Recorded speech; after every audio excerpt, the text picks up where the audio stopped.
hour is drawing close, where Donald J. Trump will be the president-elect of the United States. As the night wore on and one result after another seemed to go to the Republicans, the feeling here of having a celebration or a party in Manhattan began to evaporate. People began to leave even before the final result.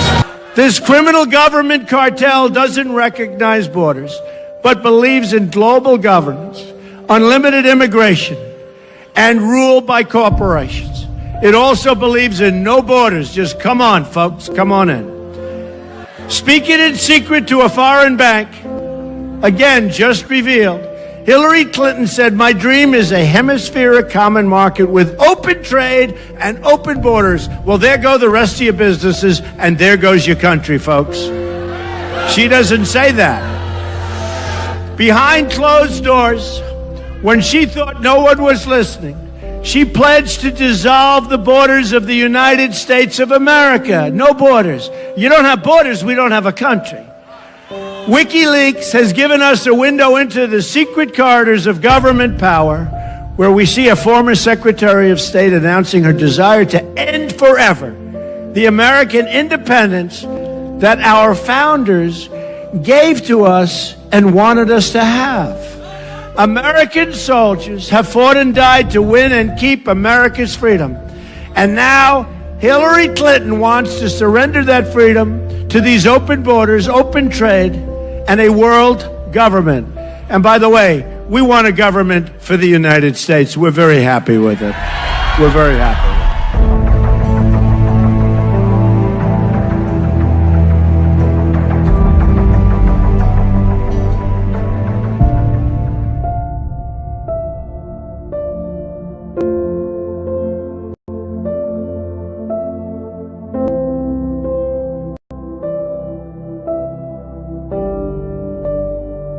What it is basically is a roadmap to totalitarian global government, and they don't even really bother to hide it that much anymore. The slogans, transforming our world, and nobody's going to be left behind, and they emphasize this over and over again. Nobody is going to be left behind. You cannot run to the woods. There's no escaping this, right? So if you think I'm going to build a bunker and I'm going to save a lot of food, that's not going to work. Nobody is going to be left behind. But the end goal really is very simply a totalitarian world system. They call it the New World Order a lot. If you listen to their speeches, George Bush in 1991 went on TV, said the purpose of me invading Iraq under the UN is to create a new world order. And he told us what the New World Order was, right? It's a world where the UN peacekeeping forces can implement the vision of the UN's founders, who we went over at the beginning, right? Stalin, Alger Hiss, these types of people. Why would we want UN peacekeeping forces implementing this totalitarian vision? Well, I don't know, ask George Bush. So the strategy they've given us this to is divide the world up into these regional governments, and no country will be allowed to be left out of these things. That's why they freaked out about the Brexit, right? And they're doing everything they can to prevent the British from actually leaving the European Union. Then they'll have to stick them in another regional government. They want a global currency, they want a global education system, et cetera, et cetera. And here's what Henry Kissinger told us. I call him Henry New World Order Kissinger. He released a book in 2014, World Order. And whenever you hear world order, you can just substitute the word order for government, and you get a picture of what they're talking about.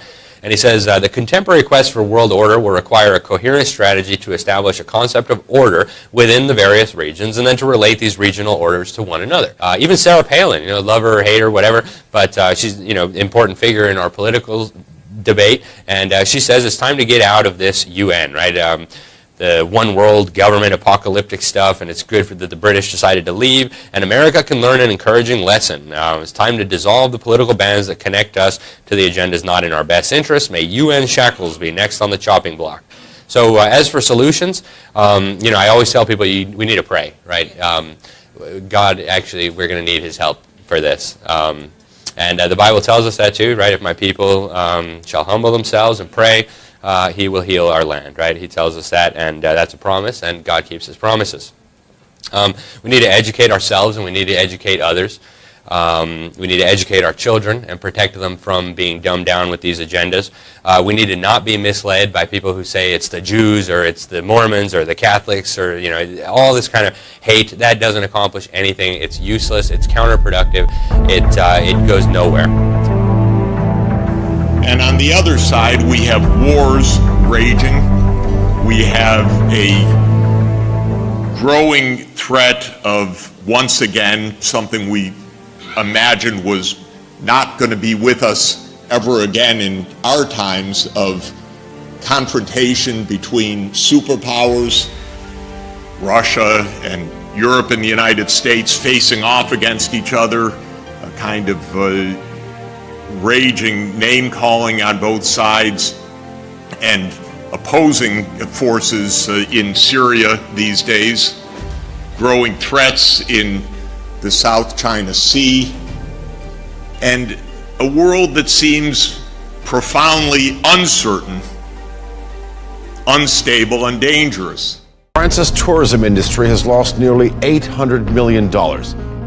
For those who do go out, the sight of police patrols is the new normal. And it's easy to forget, but the country is still under a state of emergency and will be until January 2017. French people have indeed become accustomed to seeing soldiers, heavily armed soldiers, patrolling the streets. After the Paris attacks, there have been attacks in Brussels, there's been violent protests across France, and also there's been attacks in the Mediterranean city of Nice, all that coupled together. These goals represent an agreement of every member state of the United Nations on a way forward in global cooperation for the coming generation. And they were followed by an equally momentous agreement just a few weeks after September 25th, 2015, last year, when these 17 goals were adopted. Donald Trump will be the 45th president of the United States. It's being called the most stunning upset in political history. A second night of anti-Trump protests in cities across the country.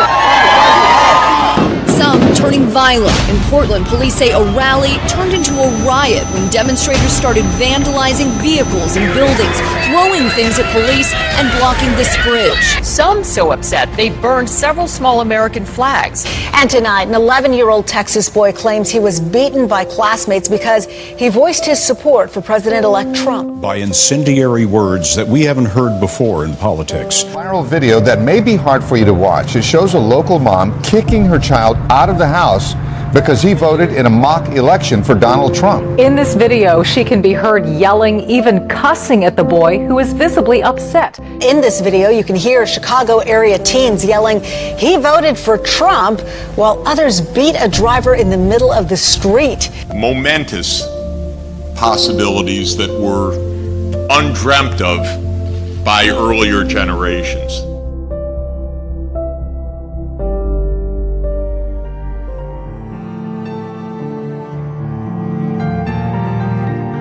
Wars are raging, and civil strife and conflict are raging across a swath of nearly 10,000 kilometers now, from the Sahel of Africa into Central Asia. And there is an alarm of a world that seems to be spinning out of control.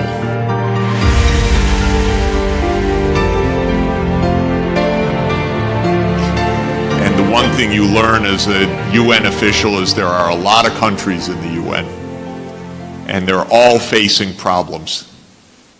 Every place I go is in the midst of environmental stress. And sometimes it's shocking, a kind that you don't even realize, or that I don't realize. A few weeks ago, I was in Tehran and looked out the window, and it was completely gray in the middle of the day, and it looked like a Beijing afternoon to me. That's not chemical haze, that's sand. I'd never seen a sandstorm that way. But because of the drying of the surface throughout the Middle East, there is a massive amount of dust and sandstorms now that are basically destroying the land, the crops.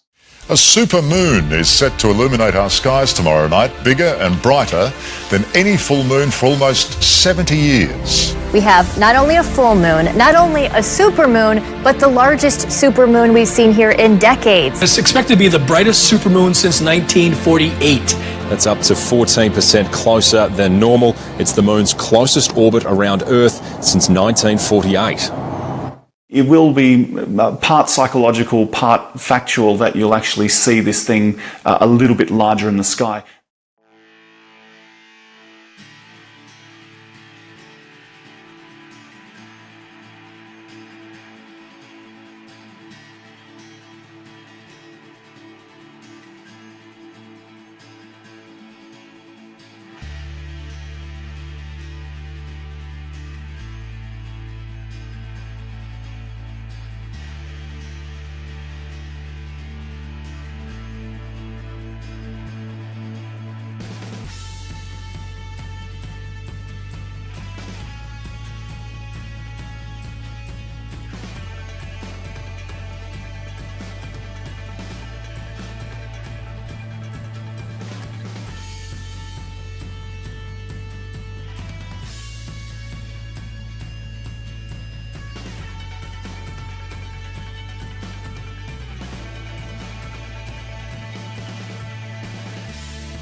With open trade and open borders, well, there go the rest of your businesses, and there goes your country, folks.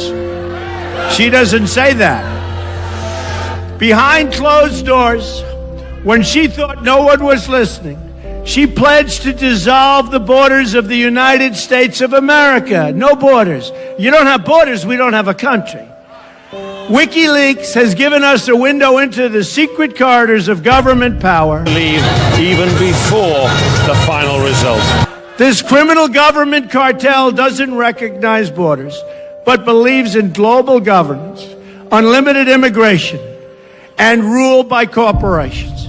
It also believes in no borders. Just come on, folks, come on in. Speaking in secret to a foreign bank, again, just revealed, Hillary Clinton said, "My dream is a hemispheric common market." Hey, we want a government for the United States. We're very happy with it. We're very happy with it.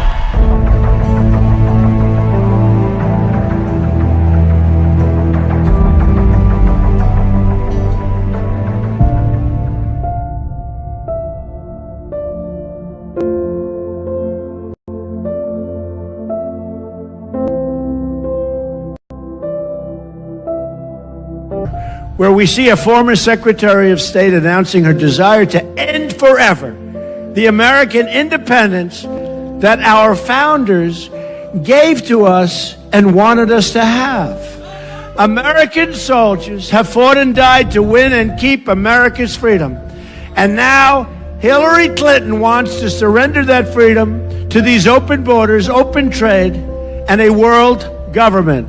And by the way,